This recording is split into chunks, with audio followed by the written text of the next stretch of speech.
Chris, did you just want to go briefly to the table? The first one is prevent. So, we agreed to nominate a representative for the prevent agenda after the Cambridge and Constabulary followed up. We've now got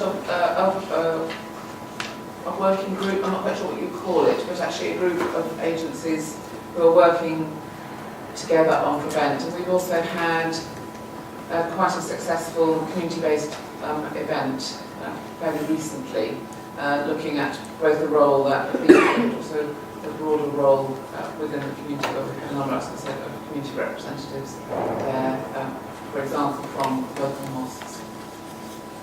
Did you want to make any comment on that? Yeah, very, very briefly, if I may, Chair. Yes, we absolutely do have a group. We have a very snappy title of the Cambridgeshire Multi-Agency Prevent Delivery Group, or CMAPDG for short-ish. The group's now met 3 times. It's a group that's finding its feet, I think it's fair to say, because it sits out. There is a statutory process of channel which a number of agencies around the room are signed up to in a number of different ways, and which has a very specific and legislated purpose. Just tell people what channel is for those who may not. Channel is a formalised safeguarding procedure for those who are thought to be at risk of radicalising, thought to be at such risk of radicalisation that they are likely to take extreme action. It is absolutely not about taking people who have views either on the far end of the acceptable spectrum, or to an extent even views that would go beyond the pale for most people. It's simply about those who are likely to be so radicalised as to take action in support of those views, and clearly around the world and indeed in the UK this week. We've seen court cases and events which link to that kind of view. So that's where channel sits. The police are involved, local authorities are involved, certainly at the county level in terms of children's services, adult services. I think the City Council is probably more involved through its housing providers and RSLs rather than directly as an organisation, but still very much linked in. Channel exists, but it's very much about cases, it's very much about individuals. It doesn't afford the opportunity for like-minded professionals, for those who are perhaps prevent lead within their organisation, to gain additional support in terms of training, in terms of learning, in terms of developing things that are very important but also very difficult to achieve quickly, such as information sharing protocols and information sharing agreements. So we felt for a long time within the police and others that it would be helpful to have a group together to discuss those issues more locally. We now have it. As I said, we've met 3 times. We have been able to discuss a number of issues of mutual interest, including things like training needs, including the rollout of the workshop to raise awareness of Prevent 3, RAP 3. We've talked about safe disclosure of information and how that can sit within agencies' existing safeguarding procedures and existing HR procedures.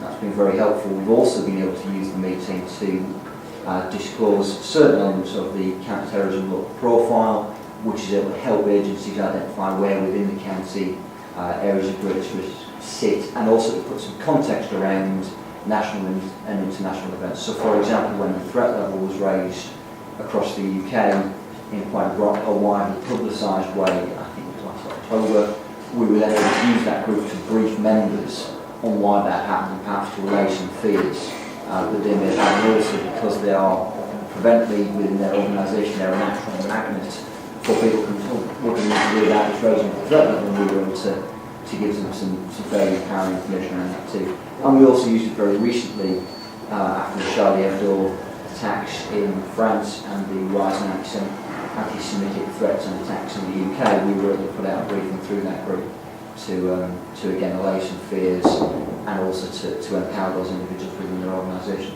We do have, in terms of reference, they were agreed at our last meeting. I can have copies here which I can circulate if you'd like, or I can leave them with Louise. I think since you're sitting at the table, if you would like to take them, we'll put them on the website as well. I possibly don't have much copies around it.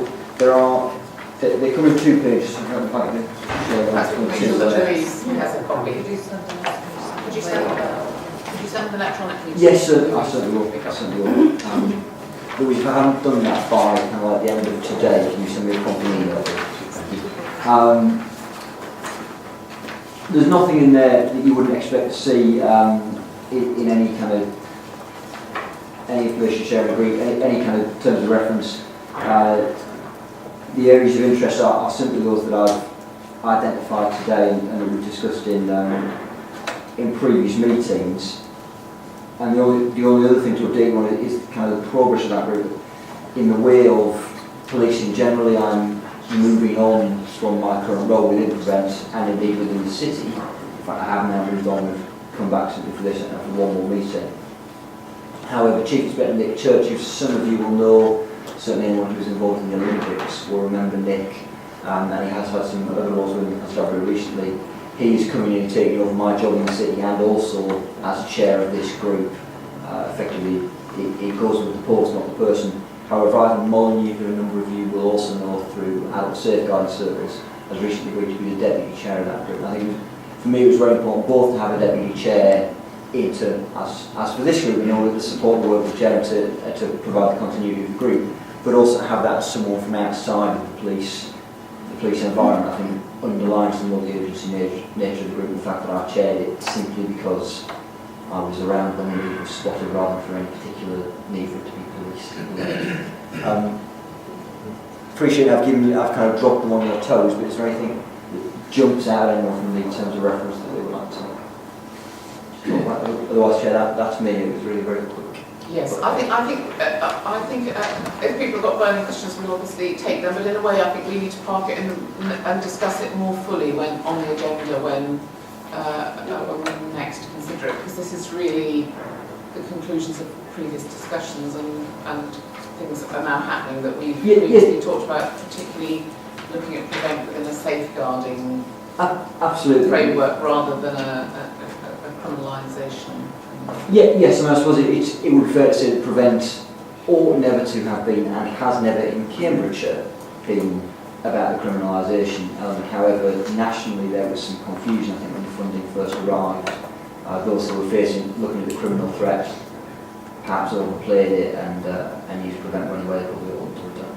But certainly, look, I think the fire station for those who were there, the fire service for hosting it, was really, really positive in terms of bringing people together and sharing that message.